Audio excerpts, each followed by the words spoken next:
Hello বন্ধুরা, শিখা spicy কুকিংয়ে আপনাদের সকল বন্ধুদেরকে স্বাগত জানাই। বন্ধুরা, আজকে আমি বানাবো মিষ্টি কুমড়ার ডাঁটার একটি রেসিপি। তাও হবে চিংড়ি শুটকি মাছ দিয়ে। তো এই চিংড়ি শুটকি মাছ দিয়ে রেসিপিটি আমি কি করে বানাই, আপনারা সঙ্গে থাকুন, ভিডিওটি দেখতে থাকুন। তো বন্ধুরা দেখুন, এখানে রেসিপিটি বানানোর জন্য আমি চিংড়ি মাছগুলো বেছে নিয়েছি। তো এবার মাছগুলোকে ধুতে হবে। তো বন্ধুরা, মাছ ধোয়ার আগে আমি দেখিয়ে দিচ্ছি কুমড়োর ডাঁটাগুলো কিভাবে কেটে নিয়েছি। সেই কুমড়োর ডাঁটাগুলো দেখিয়ে নিচ্ছি। দেখুন, এখানে ডাঁটা আর শাকগুলোকে কেটে নিয়েছি। তো আমি কি দিয়ে কিভাবে বানাই, সঙ্গে থাকুন। তো দেখুন বন্ধুরা, এখানে গরম জল নিয়েছি। গরম জলে আমি চিংড়ি মাছগুলো এবার ভিজিয়ে দেব। তো 5 মিনিটের মতো ভিজিয়ে রেখে তারপরে কিন্তু আমাকে ধুতে হবে। তো আমি এখন বর্তমানে ভিজিয়ে রাখছি। একটু নেড়ে চেড়ে দিলাম, তাতে মাছটা খুব সুন্দর নরম হবে, আর ভিতরে বালু থাকলেও এটা বেরিয়ে যাবে। তো বন্ধুরা, মাছ ধুয়ে ফিরে আসলাম। এবার কড়াইয়ে তেল গরম করে নিয়েছি, মাছগুলো ভেজে নেব। মাছগুলো ধোয়ার পরে কিন্তু হলুদ আর লবণ মেখে নিয়েছিলাম। এখন মাছগুলোকে সুন্দর করে ভেজে নেব, একটু লাল লাল করে ভেজে নিতে হবে।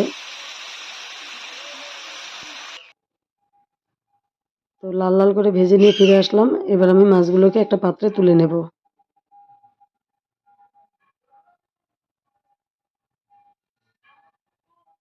তো বন্ধুরা, মাছগুলো একটা পাত্রে আমার তুলে নেওয়া হয়ে গেল। এবার কড়াইয়ে আরও কিছুটা তেল দিয়ে দিলাম জিরা ফোড়ন। এবার কুচানো পেঁয়াজগুলো দিয়ে দিলাম, সাথে কয়েক পিস গোটা রসুন দিয়ে দিলাম।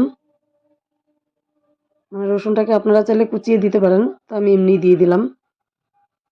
একই সঙ্গে দিয়ে দিলাম আলু। এবার একসঙ্গে কিছুক্ষণ ভেজে নেব। তো ভেজে নিয়ে ফিরে আসছি বন্ধুরা।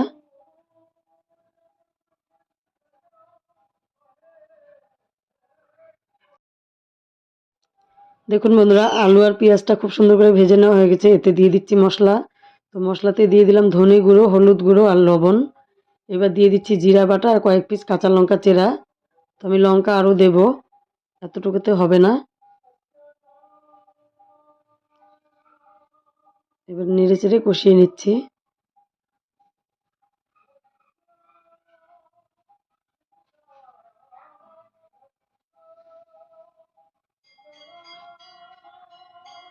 বন্ধুরা, মশলাটা কিছুক্ষণ কষিয়ে নিয়ে এবার শাকগুলো দিয়ে দিলাম। এবার আলুর সঙ্গে শাকগুলোকে আরও কিছুক্ষণ কষিয়ে নেব।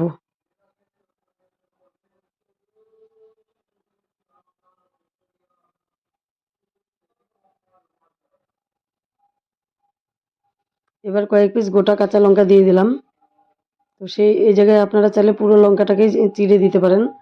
আমি গোটাও কয়েক পিস দিয়ে দিলাম, চিড়েও কয়েক পিস দিয়ে দিলাম। তো শাক তো বেশি শুকনো শুকনো ভাজা হবে না। এবার আমি এর সঙ্গে দিয়ে দিব জল। তো যতটা ঝোল রাখবো সেই পরিমাণ মতো ঝোলটা দিয়ে দিব। জল দেওয়ার পর এবার আবারও নেড়ে চেড়ে দেবো।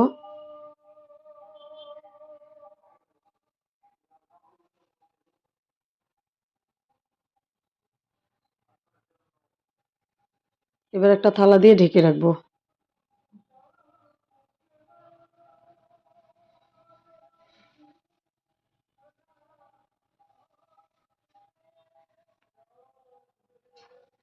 তো 5 মিনিটের মতো ঢেকে নিয়ে আবার ঢাকনাটা খুলে দিলাম।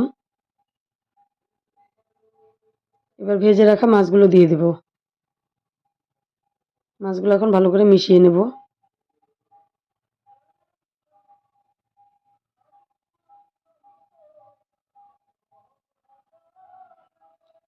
এবার আরও 2 থেকে 3 মিনিটের জন্য ঢেকে রাখবো।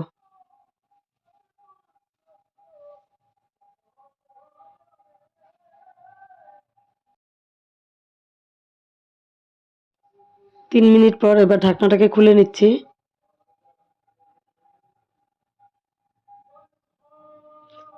এখান থেকে কয়েক পিস আলু ভেঙে দেওয়া যাবে। ভেঙে দিলে একটু ঝোলটা দেখতে সুন্দর হবে, যার ফলেই আমি দিয়ে দিলাম কিছুটা চিনি। সামান্য পরিমাণ চিনি দিতে হবে, যেহেতু শাক পাতা। তো চিনিটা দিলে খেতে কিন্তু শাক পাতা ভালো লাগে। তো চিনি দেওয়ার পর এবার আমি দিয়ে দেবো এখানে ধনে পাতা।